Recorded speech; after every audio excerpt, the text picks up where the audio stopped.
duduk. Dan ibu minta ketua kelas bantu ibu bikin doa. Siapa ketua kelas? Ayo silakan. Nama Bapa dan Putra dan Roh Kudus. Amin. Kita absen dulu ya. Mempersingkat waktu, ibu minta kamu menoleh ke bagian kanan. Lihat teman yang ada di bagian kanan. Toleh ke kanan, Andre. Ke belakang. Ke kiri. Balik ke depan. Siapa yang tidak hadir?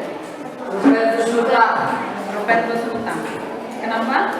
Sakit.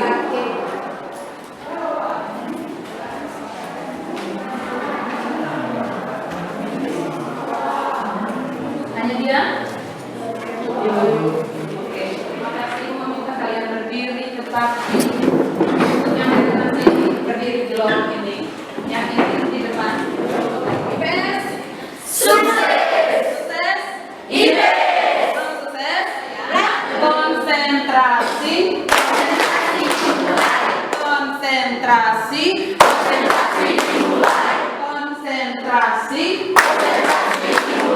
Tepuk Indian.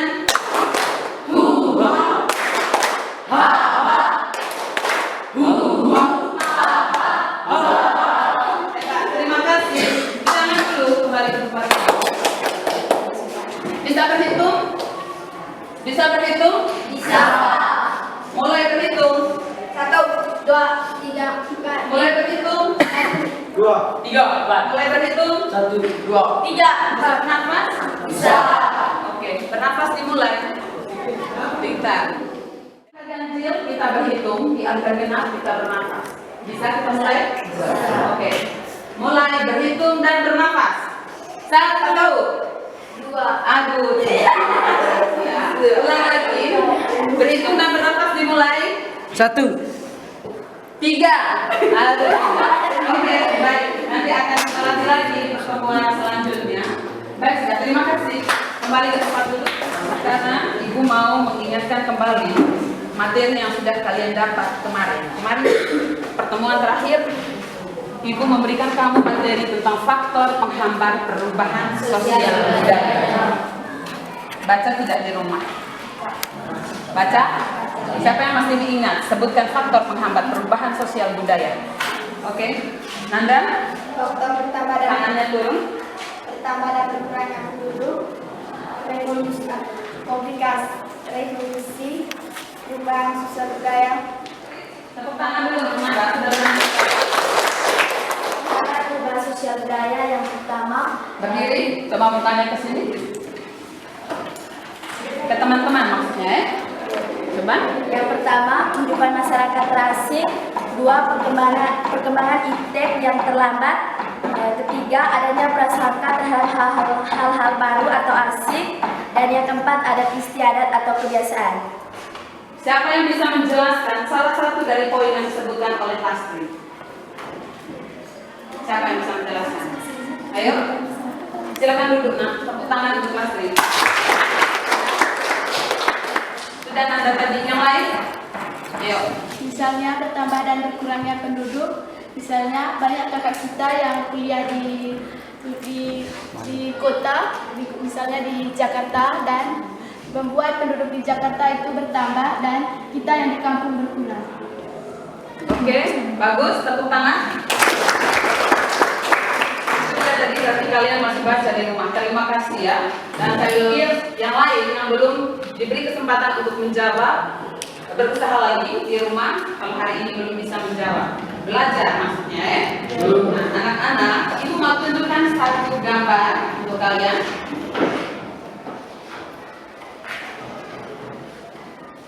Ini adalah gambar menyangkut materi yang akan kita bahas hari ini. Oke?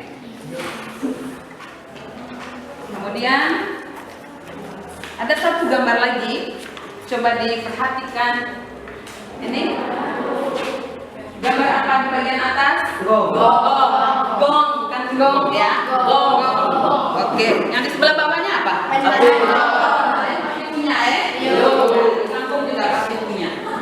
Nah, gong ini biasa dipakai oleh warga di kampung biasanya untuk apa? Rajin, penting. Syukur. Mana dia? Penjemputan. Jadi gong ini ketika dipukul dia mengeluarkan suara. Itu berarti dan tujuannya untuk memanggil para warga biasanya. Ayo datang sudah ke rumah adat, ya toh? Nah, berarti gong ini bisa dikategorikan sebagai alat apa dia? Komunikasi. Bagus sekali. Tetapi komunikasi yang tradisional. Nanti sudah bawahnya tentang globalisasi. Gambar pertama itu kasih tunjuk dengan tangan seseorang memegang seperti ada bola dunia. Iya toh? Mengapa ibu menunjukkan gambar seperti ini? Itu karena dengan adanya alat komunikasi yang kecil, HP yang ini, dunia itu serasa dekat dengan kita. Kita telepon ke Jerman, ke Belanda, serasa orang itu ada di kamar sebelah. Iya tidak? Iya, sehingga seperti dalam satu genggaman. Iya, itu dia. Berarti globalisasi itu sangat bagus dan kita bersyukur sekali hidup di zaman globalisasi. Karena dengan globalisasi, peralatan yang kita pakai semuanya serba canggih dan pekerjaan kita mudah untuk diselesaikan. Iya tidak? Nah, anak-anak, materi kita hari ini tadi kan tentang globalisasi. Materi ini ibu angkat dari kompetensi dasar 3.2 yaitu menganalisis interaksi sosial. Coba lihat pada layar. Menganalisis interaksi sosial pertama, kalian bisa menyebutkan pengertian globalisasi. Yang kedua, menjelaskan faktor terjadinya globalisasi. Dan yang ketiga, menjelaskan bentuk-bentuk globalisasi. Nah, yang berikut tujuan pembelajaran kita hari ini. Ya, ini dia pengertian globalisasi. Globalisasi itu anak-anak, dia berasal dari dua pemenggalan kata. Pemenggalan kata yang pertama yaitu global. Ya, Andre baca. Globalisasi dapat diartikan sebagai sebuah proses di mana batas-batas dalam suatu negara menjadi bertambah seperti garis Bertambah sempit. Kita angkatnya dulu. karena adanya kemudahan dalam berinteraksi yang sama. Anak-anak, ibu mau kamu mendiskusikan tentang globalisasi, ya. Silakan duduk dalam kelompok kecil.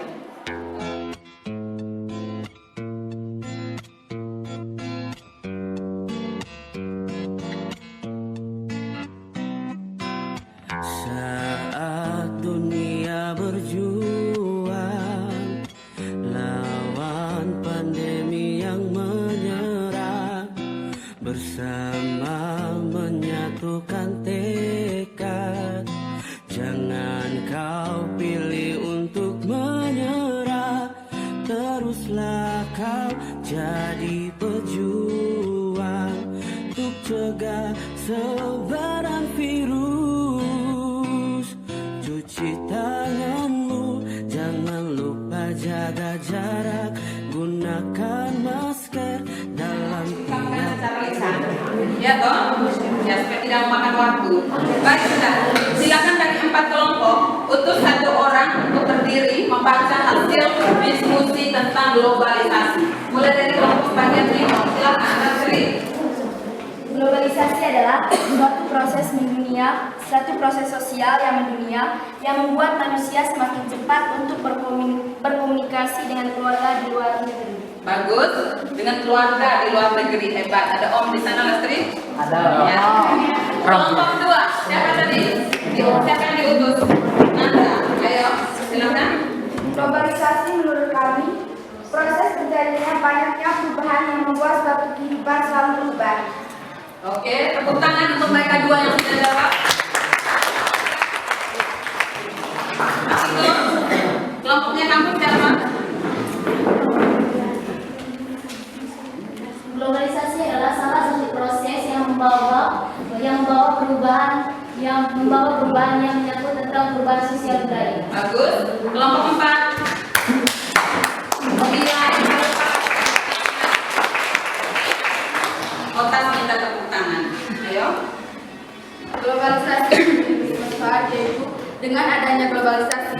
kita mudah mendapat informasi lebih cepat. Contohnya, dengan adanya HP, kita bisa mendapat informasi dengan cepat, misalnya melalui aplikasi Facebook.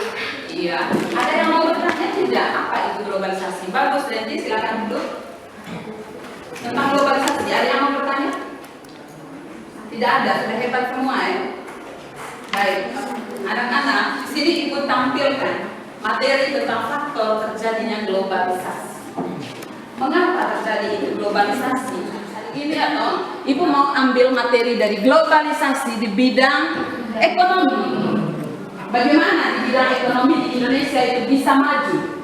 Adanya kegiatan ekspor dan impor. Nah, sekarang Ibu mau kamu duduk dalam dua kelompok besar. Kelompok 1 dan 2 digabung menjadi satu kelompok. Kelompok 3 dan kelompok 4 digabung menjadi satu kelompok. Digabung dalam satu meja. Yang ini dia. Konsentrasi. Kemudian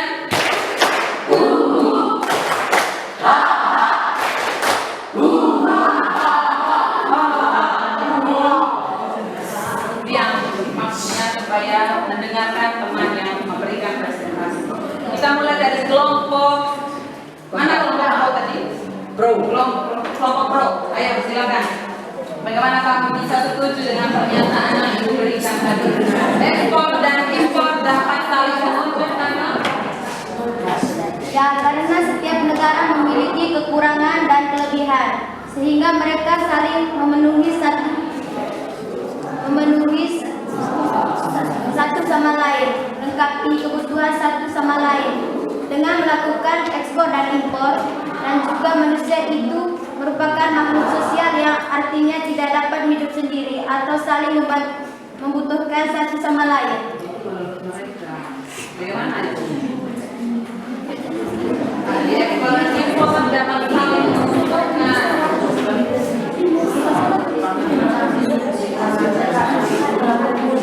Ayo, bicara.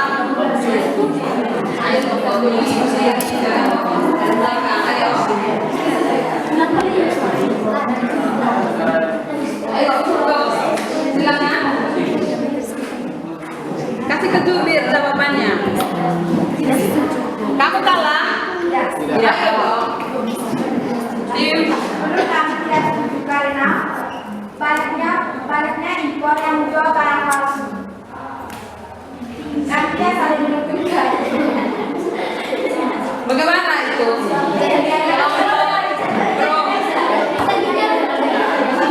Katanya ada banyak barang palsu.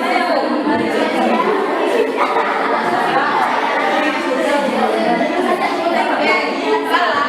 Tidak. Coret nilainya nanti. Ayo cepat.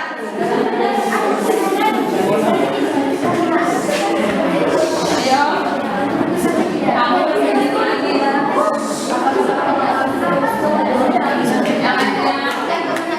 Pernyataan dari kelompok kontra.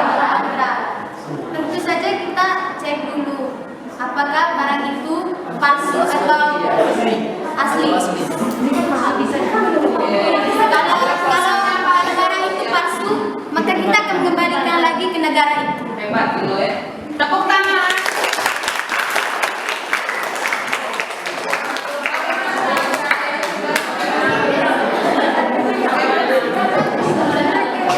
Oke, saya akan menanggapi jawaban ini. Belum tentu juga kita tahu apa bahan yang dibuat oleh mereka. Atau misalnya barang palsu tadi, kan barang itu merugikan buat kita. Bagus. Mari masuk ke dalam nilai. Ayo, bagaimana?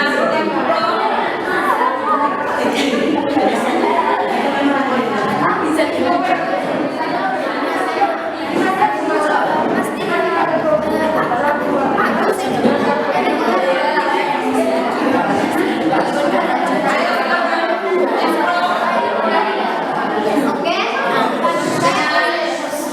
saya akan menanggapi pernyataan dari Lastri. Makanya kita harus melihat dulu kemasannya, apakah ini sudah kadaluarsa atau belum. Kalau kadaluarsa, kita harus mengembalikannya atau mengusulkan ulang kepada perusahaan yang membuat produk itu. Ayo.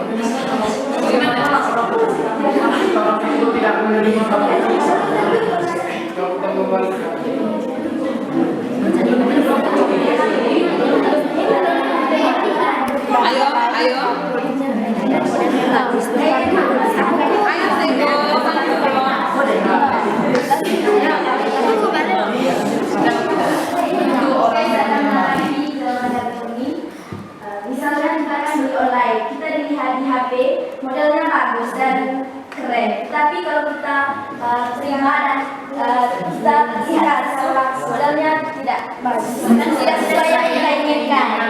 Jadi tim kontra tidak setuju ekspor impor, takut barang palsu katanya. Ini kalau yang keren kita jualan online, ternyata begitu muncul barangnya banyak.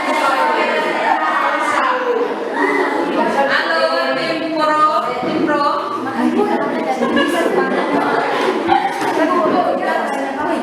Lagi sedikit ya, habis ini saya beri waktu kepada tim kontra.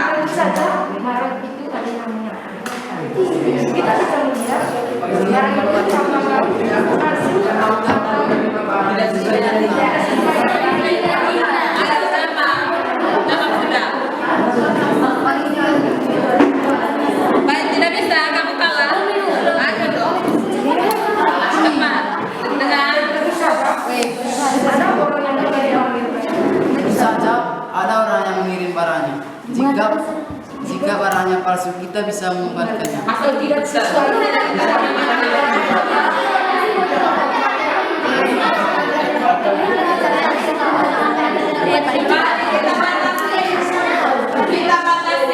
Kita batasi ya. Baik, sudah selesai untuk sesi 1. Tepuk tangan untuk tim kontra sekarang membaca hasil diskusi. Bagaimana kamu bisa kontra dengan pernyataan tadi ekspor dan impor dapat saling menguntungkan antar negara. Silakan. Impor dalam Dari situ nah, apa yang kamu tulis?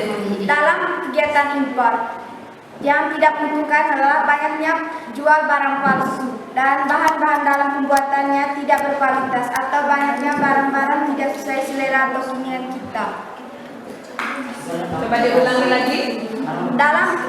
Dalam aktivitas ekspor, alasan kami tidak setuju karena banyaknya penipuan barang palsu dan bahan-bahan dalam pembuatannya tidak berkualitas atau banyaknya barang-barang yang tidak sesuai selera atau keinginan kita. Oke, menurut tim kontra semua barang kalau kita mengikuti ekspor dan impor, barang yang diimpor itu semuanya palsu. Jangan hanya mengangkat tentang barang ya, masih banyak hal lain dalam kegiatan ekspor impor. Misalnya kita impor mobil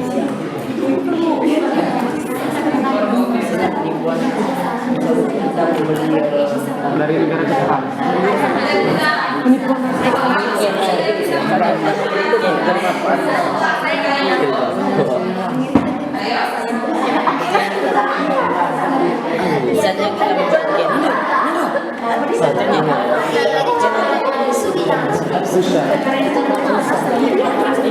Tidak sesuai dengan keinginan kita.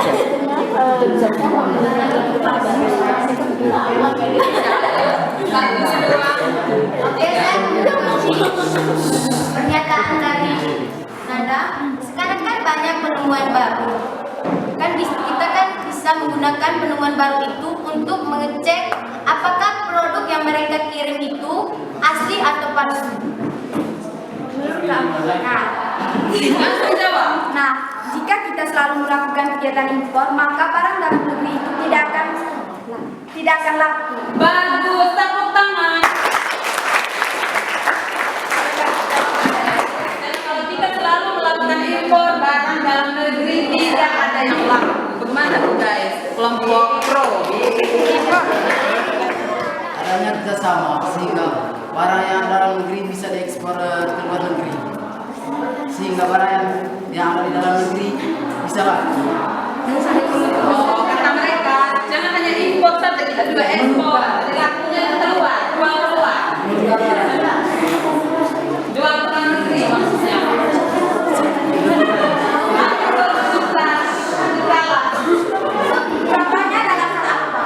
Contohnya dalam hal apa? Ini kan ayo dong, kemudian ayo. Contohnya itu dalam mengirim barang atau menukar barang. Misalnya mengimpor ke luar negeri.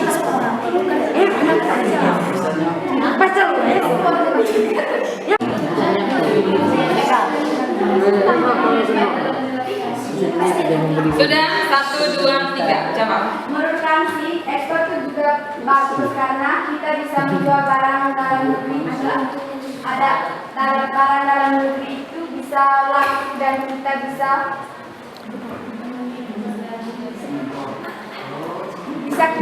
memproduksi barang kita keluar. Nah, sekarang kan kalian tahu kalau ekspor dan impor itu sangat menguntungkan. Kenapa kalian bisa menjawab tidak setuju? Apa alasan kalian? Kegiatan ekspor dan impor juga bisa memilihkan. apa yang kita membeli barang yang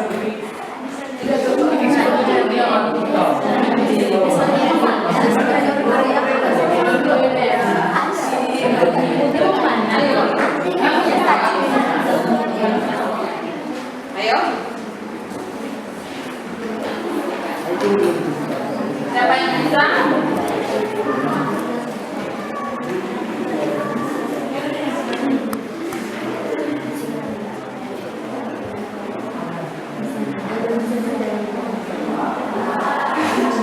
Ini dia bentuk-bentuk globalisasi yang sudah kita bahas. Globalisasi di bidang komunikasi tadi, handphone dan gong ya. Globalisasi di bidang ekonomi berkaitan erat dengan perdagangan bebas, adanya ekspor dan impor. Sekarang ada globalisasi bidang budaya, globalisasi bidang iptek dan globalisasi bidang transportasi. Siapa yang bisa menjelaskan salah satu dari 3 poin itu? Tidak usah takut untuk berbicara, nanti ibu bantu. Ayo. Kalau tadi yang dari jubir 2 orang, ayo tunjukkan kemampuan yang lain.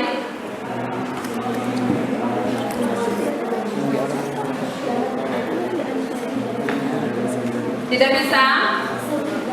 Ayo berdiri semua, berdiri. Mungkin karena keenakan duduk ya. Ayo. Berdiri. Berdiri. Baru bisa duduk kalau bisa menjawab. Silakan. Dela Puspita, silakan. Contohnya dalam bidang budaya, dalam Jawabnya ke teman-teman ya. Tanya ke teman-teman. Contohnya dalam bidang budaya dalam hal bahasa. Misalnya bahasa Inggris menjadi bahasa dunia. Tentu saat kita pergi ke negara lain kita pasti menggunakan bahasa Inggris karena bahasa Inggris menjadi bahasa yang sangat mendunia bagi kita. Hebat, tepuk tangan. Dalam mengangkat globalisasi di bidang budaya dari segi bahasa, masih ada yang lain mungkin dari segi apanya? Nanda? Contoh dari globalisasi iptek. Banyaknya penemuan Di bidang baru. budaya tidak ada lagi. Ayo, Nanda kembali dulu untuk mereka dulu yang di bidang budaya. Ayo, sama siapa nak di sini? Ayo, Misalnya sama siapa? Oh, Viola itu Pak. Ayo, misalnya dalam hal berpakaian. siapa lagi mereka bukan ke ibu? Misalnya dalam hal berpakaian, misalnya pakaian kita misalnya negara asing datang ke Indonesia, pasti kita tertarik dengan pakaian mereka, pasti kita ingin memakai pakaian seperti yang mereka pakai, tapi kita lupa dengan budaya sendiri. Waduh, karena gayanya mau ikut tren budaya luar, akhirnya lupa dengan budaya sendiri. Budaya sendiri biasanya bagaimana? Misalnya berpakaian sopan, baju yang berlungan pajak atau Sedangkan budaya luar misalnya budaya yang mana? Mereka tahu tuh. Bagaimana